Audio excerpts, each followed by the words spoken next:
This is Optimal Relationships Daily, episode 1474, What to Do When He Won't Commit, by Dr. Diana Kirschner of wont.com. Hello, everybody, and thanks so much for joining once again. I'm Greg Audino, your host and narrator, coming to you today with a post written by Dr. Diana Kirschner about what to do when your partner won't commit. Now, this can definitely lead to a state of paralysis in both the relationships we have with our loved ones as well as the relationships we have with ourselves. And she has some good, concrete ideas for how to break free from this and take a stand. So let's hear what she's got for us and start optimizing your life. What to Do When He Won't Commit, by Dr. Diana Kirschner of loveinninetydays.com. Has your relationship been dragging along in an uncommitted state for some time now?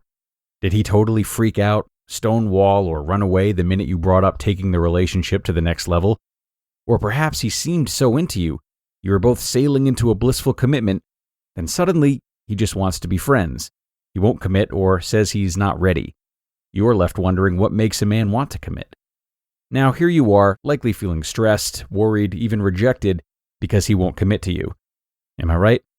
You've fallen for this man and thought that he was falling too. His ambivalence and confusion hurts so badly, it's hard not to take it personally.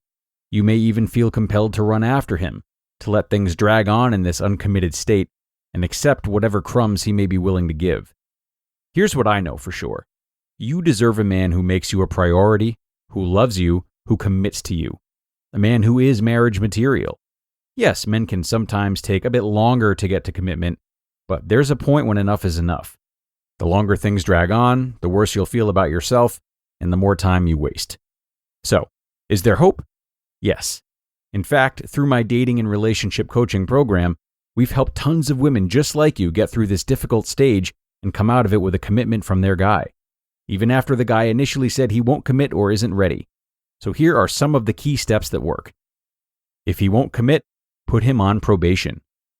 Generally, if you've been dating for over 3 months and your partner isn't responding positively to your talks about becoming exclusive, it may be time to step back. And if you've been dating for more than a year and he's not responding to your talks about marriage, it may be time to put the relationship on probation. When I say step back or probation, I mean you need to let him know that you may be leaving him so that he has a chance to work on things. The key is to deliver the message in a kind and mature way that shows you mean business. This will optimize the chance that he'll rise to the occasion so that your relationship can grow deeper. The probationary talk. Start in a mature, kind, and loving way. Be specific about what is not working. Be clear about your thoughts and about the possibility of ending the relationship. Touch on the losses you both will have if things end, and suggest some actions or ask him for his thoughts on what actions he might suggest to turn things around.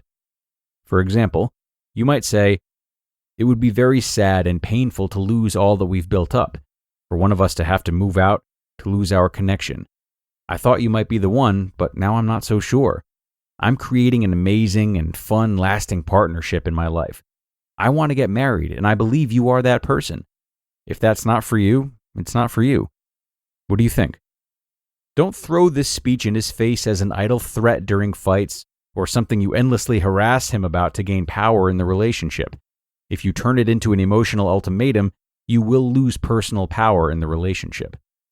Show him what life is like without you. If he continues to drag his feet and if he won't commit, you must take a stand. The single most powerful thing you can do is show him the cost of losing you.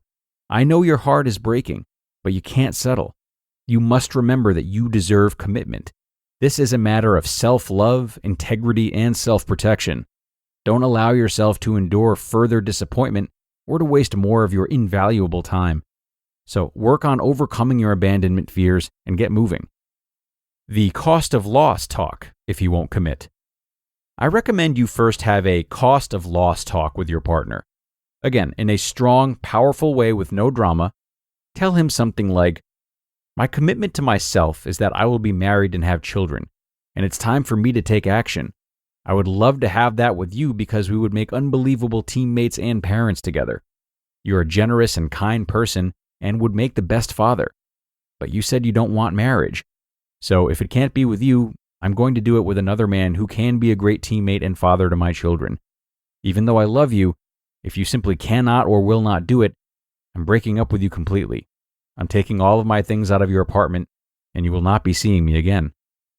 And then follow through. This is key. Move out. Stop calling, cut off contact, and plan some fun activities for you. Set new goals, take up a new challenge. If you won't commit, let him experience missing you. What makes a man want to commit? So, you're wondering, what makes a man want to commit? In these cases, if your guy realizes what he's lost, he may take a bold step towards you. For example, when I say bold, I mean he will show obvious signs of transformation. He'll buy the ring and/or go into couples therapy or relationship coaching with you, or make plans to move in with you. Then you'll feel a real shift in commitment. Men who don't respond to losing you are not going to commit. Ultimately, the relationship isn't that important to them. So please move on. You just listened to the post titled, What to Do When He Won't Commit, by Dr. Diana Kirschner of wont.com. And there we have it. Thanks to Dr. Diana for this one. Definitely a great post for helping anyone unfreeze in a relationship that doesn't seem to be moving. However, while these tips can be great means of stepping into our power, they really should be predicated by an attempt at an honest discussion about why it is that your partner doesn't feel ready to commit. A lack of willingness to commit after an extended period of time is anything but thoughtless. They do have things to say about it. And though it can be a difficult conversation to have, a really difficult one, it's absolutely not something that should be kept secret. So invite your partner to share their concerns and really listen without judgment. Not only does it give you a better opportunity to get to know one another, but if you can get a real answer, the conversation can build into something more proactive, in which you might learn more about their needs and how you could be meeting them should you want to. So don't feel as though you can or should skip over this type of dialogue and go right into probation periods or the like. But hopefully you won't be in this situation at all. My hope is happy, committed relationships for all of you, should you desire them. It's time to get out of here, though, everybody. Another one in the books, which I appreciate you joining me for. Have a terrific rest of your day, and I will look forward to seeing you back again tomorrow, where your optimal life awaits.